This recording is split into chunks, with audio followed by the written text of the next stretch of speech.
In a rare interview, the chairman of the Federal Communications Commission tells CBS This Morning he will crack down on robocalls. More than 29 billion robocalls bombarded Americans last year, and most of us don't like that. That amounts to roughly 90 robocalls for every man, woman, and child, with some getting several calls every single day. Anna Werner shows us a new effort to stop those calls to your home, your cell phone, or your office, too. Anna, good morning. Good morning. Well, the Do Not Call registry debuted nearly 14 years ago, preventing many unwanted calls from companies that follow the law. But people running scams don't necessarily care about that law, and they can now place thousands of illegal calls for pennies on the dollar. The telecom industry claims it's working to block them, but its efforts are complicated both by legal hurdles and the difficulty of tracing where those calls are coming from. It's not normal to listen to your voicemails and immediately have people yelling at you to stop calling them. I just picked up my cell Peter phone. Clark hadn't called anyone. Yet when he checked his phone, he found more than a dozen missed calls with messages like this. I think you have the wrong number, Peter. Hi, you guys need to quit calling my phone. I don't have a credit card. This is ridiculous. That's unpleasant. Yeah.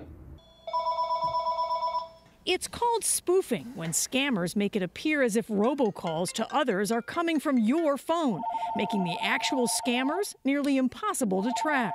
It's frustrating. There's literally nothing that you can do to prevent yourself from being a victim to this spoofing. Why is it taking all of these people, the government and the companies, so long to fix this? It's exceptionally complicated. New FCC Chairman Ajit Pai says tackling those scams is a top priority. I saw there was our #1 area of consumer complaints. Was robocalls. It was robocalls. There were 2.5 billion of those calls last month, up 9% from the year before. Well, this is Susan with Credit Card Relief. You qualify for a 75% savings. And you are entitled to receive a complimentary stay. Good morning. Last year, the FCC convened what it called a robocall strike force, made up of 33 telecom and tech companies. In a report last month, the group said it's working toward fixes like developing a standard authentication technology to verify exactly where calls come from. That's currently not possible since any call can go through multiple networks. Do you have a deadline for companies to fix this?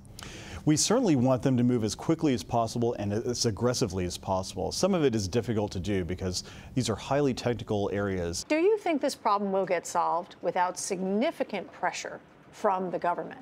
So far, no. Tim Marvin is with Consumers Union, which 2 years ago started a campaign to get the government and phone companies to stop robocallers. I think the companies could be doing more. They have made small technological progress. It just isn't enough to actually solve the problems. In fact, former FCC Chairman Tom Wheeler said last year phone companies should offer call blocking services to their customers now at no cost.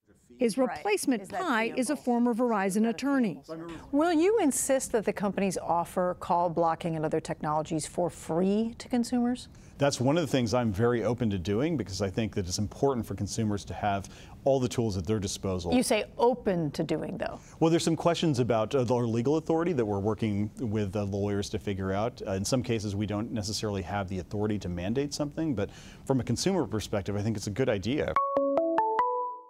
Whatever the hurdles, Peter Clark says companies should be doing more. You know, you see all these line items for fees, so I would assume that I'm paying the companies to implement fixes. The FCC is studying a proposal that would allow companies to block numbers they know are unassigned. But of course, that might just encourage more spoofing of numbers that people actually use. Right now, several call blocking apps are available. You might be able to use them to reduce the number of robocalls to your cell phone. Norah. All right, Anna, thank you so much.